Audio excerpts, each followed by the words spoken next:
In 1991, when a gathering of generally experienced jumpers chose to plunge into Indian Springs Cave in Florida, this should be a progression of plunges, yet the first was one of the most startling plunging encounters over the most recent 30 years in Florida. We can find a spot named the Woodville Karst Plain that goes from Tallahassee, Florida, directly into the Bay of Mexico. This spot is popular as a vehicle scene made with limestone and other solvent shakes that take up around 400 square mil to around 1,000 sa. Chem downpour and streaming water can undoubtedly disintegrate delicate limestone, so does slowly shape the stone. Thanks to this disintegration, in the sea scenes there are a ton of cavern frameworks, little underground waterways, bluffs over the ground and sink openings under the Woodville St. Plain has the most broad of arrangement of submerged collapses. The USA, few doors, one of them are being Indian Springs, a basic lake you could, without much of a stretch, stroll past. It's arranged in Wakulla district and leads into a cavern framework with a similar name which is at least 2 m or around 3.2 km long and no less than 300 fte, around 91 m profound. It was concluded that in 1991, on November 17th, there would be a plunge as a feature of the Woodville Vehicle Fields project. For this, a group of the best, the most achieved and skilled jumpers were enrolled. The colleagues had proactively succeeded in time spent submerged and going to the most profound caverns. This specific jump would have been the first of the entire arrangement and the one to give some new data. They had been coordinating everything for this investigation for around 2 years, so they arranged out a certain decom impression plan as they were diving profound to such an extent that it was totally fundamental. One of the colleagues was George Irvine, a very experienced jumper. He had an incredible record with very nearly 1,000 specialized plunges, and this would have been his 77th cavern jump. And in spite of the fact that he had this experience, plunging still at times scared him. At whatever point he figured out how to return to the surface and see the daylight. With the view around, he felt a huge liberating sensation. This was likewise his most urgent jump with such a major importance. Fundamentally, they went through months working on their arrangement, and as a preliminary attempt to refocus, they chose to have the principal campaign with every one of the individuals. Parker Turner, one of the 2 primary travelers, laid out certain jobs for everybody, so everybody had their errands. The gathering was partitioned into 3 groups. The main undertaking for group number 1 would is put down 1 bunch of gas bottles. Concerning the second group, with George and another jumper, they would need to put down 1 more arrangement of jugs for go over. Lastly, the third group, comprised of Parker Turner and Bill Gavin, who had completed the excursion. Bill was engaged with the underlying outing connected with the revelation of the tracks, and any team left would act as ground support. That was the supposed specialized jumping, so they required 2 combinations of gases during the navigate. It was a combination of nitrogen and oxygen. Then at the most profound point, they would change to a combination of oxygen, helium and nitrogen to reduce the impacts of nitrogen narcosis, which basically happens when certain conventional gases have an opiate impact under high tension.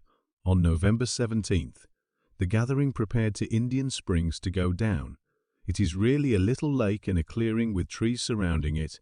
There is a wooden pier prompting the shore and, surprisingly, a little dock in the center. So group number 1 went under the water, got to the base, and afterward to the cavern entrance. After that, group number 2 followed a similar way with Parker and Bill right behind them going into the water. The errand of the first and second groups was to put all the essential gear, and as they would leave, Bill and Parker would just be going down. It requires roughly 40 minutes to navigate the region where the leads were found. Then investigating the 300T region would presumably take them 25 minutes, and it would require an additional 40 minutes to leave. There is likewise a cavern at the lower part of the lake, which in the end converges into Indian Springs. The cavern prompts a passage that extends many feet into a spot named the squall limitation. The cavern here is restricted to the point that only one jumper in his stuff can go through it, then prompts a progression of wandering yellow and white limestone burrows. Luckily, since the caverns are so famous, there are fixed lines for practically the entire length. These lines help to direct the jumper when it's difficult to see Bill and Parker journey across twisting passages until they figured out how to arrive at an immense chamber known as the Wakula Room. Following 63 minutes of investigating around, they chose to return. Sadly for them, a frightening once in a blue moon occasion in plunging history happened. Returning, they got their nitrox tanks. Bill likewise guaranteed he had an adequate number of gas in the jugs on his back. During this time, Parker signaled to Bill that his submerged bike was passing on, so Bill chose to arrange them and utilize his own bike. They were around 1,500 feet, or very nearly 460 m, from the entry at that point, so it was anything but a major issue. Regardless of whether this could deplete his battery quicker, at last they arrived at a conspicuous bolt on a line at around 500 ft or 150 m from the entry on the manner in which Bill thought. They arrived at this imprint around 105 minutes after the plunge, so they went precisely as arranged. Then they headed left after the marker and found it a lot harder to see. While they were generally cautious going in, they may very well have kicked some residue, so they weren't excessively concerned. They continued on and saw that the ground was presently totally darkened by a haze of sediment. Luckily, they saw that the line went up in the roof. However, the perceivability was deteriorating as they went in at last. Because of unfortunate perceivability, they needed to quit utilizing bikes and change to the accompanying line. The line lost all sense of direction in the sand. When they came into the area of assumed squall limitations, they chose to haul the line out of the sand. However, it was so where it counts that it ended up being unthinkable. They found simply a lot of sand where there was such squall limitation that made it difficult to see farther than a foot. They needed to return and dispose of their bikes and stage bottles. Yet the stage bottles were practically unfilled, so they got back to the tanks on their backs. They didn't have any idea what to do as such. They required opportunity to thoroughly consider all that. They realized without a doubt that there had been two lines, the one they were following and another, so they chose to really take a look at it. Yet it was likewise covered under the sand. This looked bad. Around 5 minutes sooner, as George and his sidekick outperformed cruise limitation, the water was running past them, and at the lower part of the cavern there was a genuine dust storm. At first, George thought his bike was presumably some way or another on, and it was simply banging near anyway. What had happened was that as the jumpers were depressurizing, they made loads of air pockets that changed the stone's bubble. Why, at the cavern roof, now heavier rocks tumbled from the top, causing a landslide towards squall limitation, totally covering it, and as Bill and Parker returned, they couldn't escape Indian Springs. Scrambling to find an exit plan, Bill associated his reel to the line on the opposite side of cruise limitation. He was unable to view without a doubt because of the terrible perceivability, as everything appeared to be covered by sand and stone, yet he actually had no clue about the thing was going on or whether he even came to where he needed. At last, he saw somewhat current, so he began pursuing it. Yet searching for some time, he contemplated whether they were truly at cruise limitation, or on the other hand, on the off chance that they unintentionally went the incorrect way. Bill chose to return around 300 ft and reevaluate the bolt, as Parker was all the while searching for an exit plan. When Bill at last found the bolt, he recently continued to take a gander at it to guarantee they committed no errors and followed it accurately. Once he guaranteed they committed no errors, he got back to Parker for the next very nearly 45 minutes. Both of them were frantically attempting to search for any exit, while their gas was quickly running out. So when Bill and Parker at last took a gander at their tension measures, they saw they had incredibly little gas left. That was when Parker composed, "What do we do on a record?" and gave it to Bill Parker, obviously believed the more experienced Bill should understand what to do. Yet sadly, as of now, Bill had no clue too. He could say one thing: stand by. I'll investigate here. Got his reel onto the primary line. He went to look. Yet again, around again. After around 5 minutes, he wasted time, so he chose to return. When he got back, he was unable to see Parker anyplace. Bill got a phase jug to take a couple of full breaths. While as yet contemplating what to do, he just had air for 2 or 3 minutes and a tank on his back. When the stage bottle was unfilled, around 4 minutes after the fact, there was no air in the stage bottle. Parker actually hadn't returned and was in a real sense on the verge of suffocating. He began frantically glancing around again. That was the point at which he saw as a line that prompted the primary line. He was so terrified, he was unable to comprehend where it was coming from. Yet having no other decision, Bill followed it. That is the point at which he saw a little opening inside, was the second layer of the controller, and because of the frenzy he didn't understand the reason why it was there, he delivered the regulator and saw a line rising practically straight up. Then, essentially short of breath, he swam to the following arrangement of jugs at 100 FT 30 ms. Quick as he could, he scarcely figured out how to get to the following arrangement of containers, just pausing his breathing, and despite the fact that he got the air, he felt not a single help. Parker was mysteriously gone. Those jugs were the ones Parker needed to use. At that point, Bill realized that Parker didn't make it.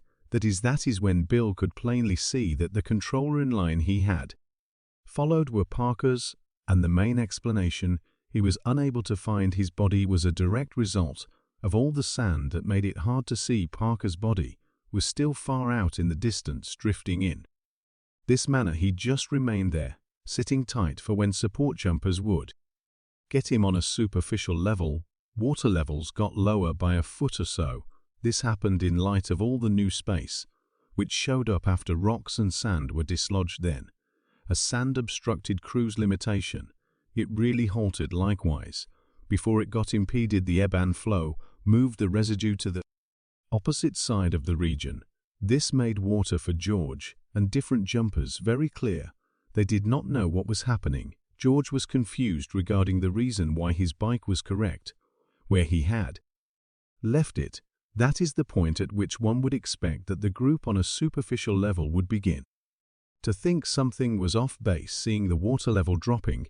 However, water in caverns and springs regularly rises and brings down. It is obscure why, yet once in a while water flows are speedier. They bring down water levels, so it's not generally so uncommon as you would suspect. We are familiar instances of entire lakes vanishing and returning. There's even a notable lake like that in Florida, Lake Jackson, that can remain without water for quite a long time.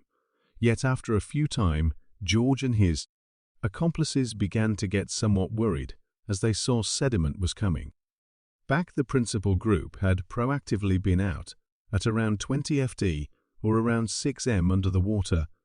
Anyway, George actually needed to return to check whether all was great. He went down to around 110 FT or just about 34 m, and all he could see appeared to be typical. The containers were fine, yet sadly, he was unable to see that far. To see that cruise limitation was totally unique shape. The sediment he saw was really the cavern resuming, and all the residue from the opposite side was getting thinking everything was well. He swam once again to the surface where he and his accomplice in the end got out. Yet his accomplice looked very alarmed, not having a too decent outlook on the thing was occurring. He was curious as to whether George saw Bill or Parker. George said no, however thought all was great as the containers were still there. Another help jumper then stuck his head out of the water and contemplated whether everything was well, and assuming George had visual contact with group number 3, he concurred, adding that he saw Bill and Parker even waved at him there. Help jumper got concerned, saying that the one waving was him. That was at the point when they all realized something turned out badly, so the help jumper returned down following 2 minutes. He returned making sense of that Parker's tanks was still on the line, and that he and his accomplice were no place to be seen. After that, the two of them pigeoned back in, as it was exceptionally difficult to find in that part. They followed the line intently, frantically attempting to find the two. They began the hunt. After some time, George really found somebody, who ended up being Bill. He was sitting dead and George began to analyze him, seeing that he was relaxing. Despite everything had gas, and during all that time, Bill was simply staying there, giving no consideration to what was occurring around him. Later, he got out his plate and composed that Parker was dead. George felt a shudder going through him. He froze, not understanding the entire significance of what was composed. When he at last returned to his detects, he understood Bill was most likely in a territory of shock, so George needed to ensure Bill went through the entire course of decompression with enough air for him to inhale. He attempted to clear up this for Bill. In any case, he was so profoundly wrecked that he was unable to grasp anything. It was basically impossible that George could really move him, and Bill would have rather not known whether he had an adequate number of gas to remain alive. At last, George tied a reel so they could find Bill later and swam to the surface to tell the others. As he got out, after he discovered some power, he let the cat out of the bag about Parker's demise. He yelled to the others that somebody needed to return and get Bill. Since he was still, he advised the help jumper how to track down him immediately. Another jumper got his tank and was back in the water. They wound up moving him from his situation to a superior one, where he depressurized for around 4 hours because of the additional time he invested down there. During this, energy Bill told them however much he could. He said he couldn't say whether any other person was any place to be found, or the amount of the cavern was gone. Fortunately, he re-emerged totally fine, without any side effects of decompression disorder. As it turned out, they hadn't been too profound. And simultaneously, George attempted to find Parker's body, utilizing the primary line. Yet, sadly, that day, after around 9 endeavors, he ran entirely out of fuel without finding his companion. As he went up, he totally neglected to depressurize, bringing about minor decompression disorder. Inevitably, police and others came into the area. A few jumpers proposed that Parker at the cavern roof, yet George denied the idea as it was too profound where he was. They needed to clear up for the police that they couldn't get him out today, as they needed more gas, so they would return the following day to view as his body. 2 colleagues headed to Parker's home and told his better half the news, while others went to top off the fuel tanks. Bill sat in his van outside the house attempting to quiet himself. The following morning, they all went to Indian Springs, where they wanted to get Parker sooner or later. The police showed up saying that jumpers had proactively recovered the body at around 6:00 p.m. That day. It was Parker who showed the police in that space how to plunge and how to recover bodies.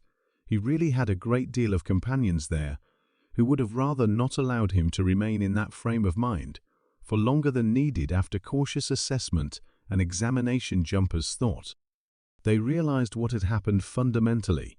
When Bill left, Parker felt the ebb and flow. He found a little opening from which the water was coming. As he was practically out of air, he took his tank off and tied his well-being spool to the primary line. He attempted to pass the opening, hauling his tanks, yet tragically he couldn't get to the decompression tanks. As he blacked out, he drifted to the roof of the cavern, just barely getting through. He made the opening somewhat greater, permitting Bill to pass with his tanks on. Even his tanks fell into an ideal situation to direct Bill out on accounts of Dowgal, ready to really survive the ordeal. In one of the papers of 2015, it was expressed that this was the main setback in cave plunging history that happened due to normal causes. Tragically, a few jumpers have hardly any insight into the impact of decompression. Furthermore, how significant this is in cave frameworks. After what happened that day, the greater part of the jumpers from the group quit rehearsing. George and Bill didn't kick the bucket for quite a while, and solely after some time, they began getting back to their old enthusiasm gradually. Eventually, George welcomed Bill to go to Mexico for cave-making a plunge, a meeting for a film about the Woodville vehicle PLS project. Bill expressed that there was not a day when he didn't think about Parker. Much obliged.